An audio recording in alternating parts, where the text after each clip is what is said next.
We're going to be adding to this plugin considerably over the next year. This is what's available today. In addition, we have a PhysX toolbar we've added over here to the left-hand side, so that artists really feel at home in the environment. It's very natural to the 3D Studio Max paradigm. So what we have here is a character from an upcoming game title. Hasn't been announced yet, so I'm not at liberty to say exactly what title.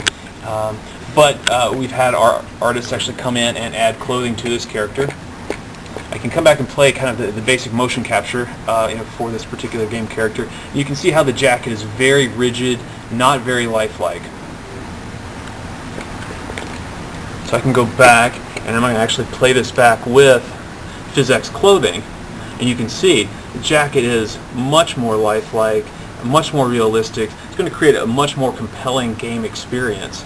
And you can see it's all happening right here within 3D Studio Max. The artist is doing this without any involvement from the programmer at all. They can go in and tweak values, really change things to be exactly how they want them to be. So what I'm going to do quickly is show you what the artist goes through to actually create content like this. So loading up the exact same character without Apex clothing on it. I'm going to play back here. You can see again a very static character in terms of clothing. So the first thing I'm going to do is turn this jacket into clothing. Select it, and I'm just going to go to PhysX, Apex Clothing, Create Clothing.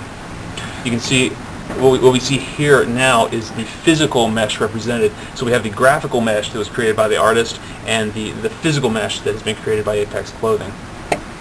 I can go and play my simulation, and you can see it's suddenly turned into a very dynamic clothing, but it's not staying where we want it to stay. Mainly this is because the artist didn't actually create a model back here where he didn't expect people to see it, really optimizing the game character for the game. So we have some tricks we have that allow us to take care of this type of situation. So what I'm going to do, I'm going to actually turn off the pants here because this makes it easier to create this jacket. And then I'm going to go in here and turn off this physical mesh wire just because it kind of gets in the way of painting. So the first thing I'm going to do is set the max distance that each clothing particle is allowed to move. I'm going to turn on this visualizer. This visualizer shows you how far each clothing particle is allowed to move. On the shoulders up here, we don't want it to move that far because we want it to stay on its shoulders. So I'm going to come in here and just flood all of these values with 0. So it's set to 0. If I go and play this back, again we're back to a very static clothing environment. So then using the native tools in 3D Studio Max that artists are really used to using, I'm going to paint the values on here that I want it to be. So this is a paintbrush. I'm going to select a flat paintbrush for painting. I'm going to choose a paintbrush of about 10 centimeters that allows me to paint things quickly. And I'm going to paint the value of about 20 centimeters because that's really how far I want the bottom of this clothing to move. I'll come in here and select paint, and then so I entered 1, not 20. How did that happen? And that's still not taking effect.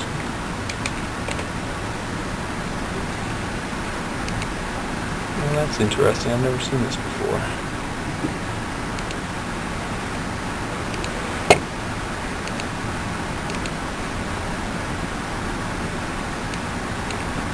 Try 20 again. Maybe it wants me to have a larger range here, so let's try that. There we go. Alright, so now I'm going to go in here and paint once again. Value of about 20 centimeters. And you can see how easy it is for the artist to really just come and paint the values he wants to really make this clothing dynamic. We'll move up here a little bit. Now in the back here, since this back wasn't modeled very well, we don't want the clothing to move that much. So I'm actually going to come back in here, paint this to a value of about 10 centimeters, limiting the movement back here. And then to get really lifelike clothing, I'm actually going to smooth these values out a little bit. So we have this tool here where I can just come and smooth the various max distance properties that are here. You can even do things like his cuffs. Yeah, you totally could. I'm not sure exactly what that would do on this model, but yeah, we could paint anywhere to have it move any amount we want. So that's fairly realistic. We'll go here and bring the pants back, and then play this real quickly. You can see we have a fairly nice clothing simulation, but again, it's falling through his pants right here, and we really don't want that to happen. So the next step is we have something that we call the backstop, and this is also known as animation collision.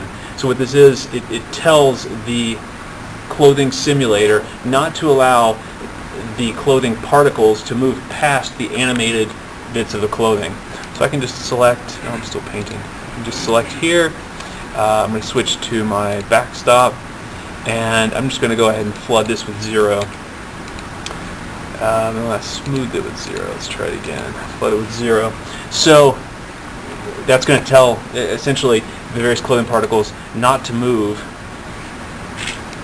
through the pants as we were seeing them before. So we fixed that problem fairly quickly. You can see, if you look closely, the jacket is kind of penetrating his pants right there. And we really don't want the clothing to penetrate other parts of the model.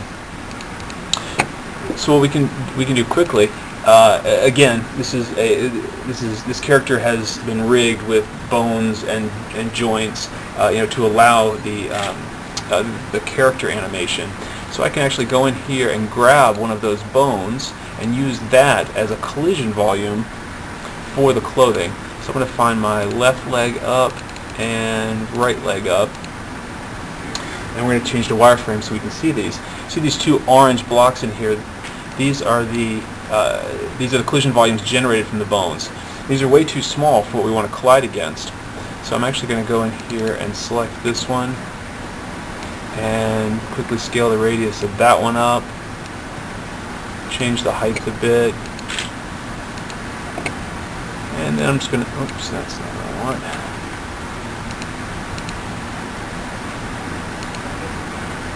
There we go, and then I'm just going to move this back a little bit up here so it's closer to that jacket. And we'll do the same thing for the left leg here.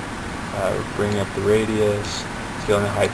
Now we have other ways of setting up collision volumes. We can create custom collision volumes. We can generate it different ways.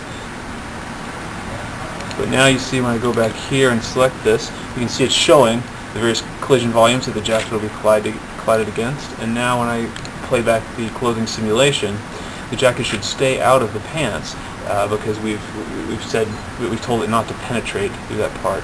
So I didn't quite get it perfect. There's a little penetration going on there, but you get the basic idea. This clothing's a little stretchy right now, a little bouncy. There's various properties we can set on the property, various properties we can set on the clothing to avoid that, to really tune the clothing. It ships with some preset clothing types. You can create your own, changing the density, the stretchiness of the clothing, various and sundry properties that really allow you to simulate most types of clothing. So that's the basic demo. Just wanted to give you guys an idea of what type of investment NVIDIA is making into these tools, and how we're really looking to empower the artist in a way that was never before possible. So any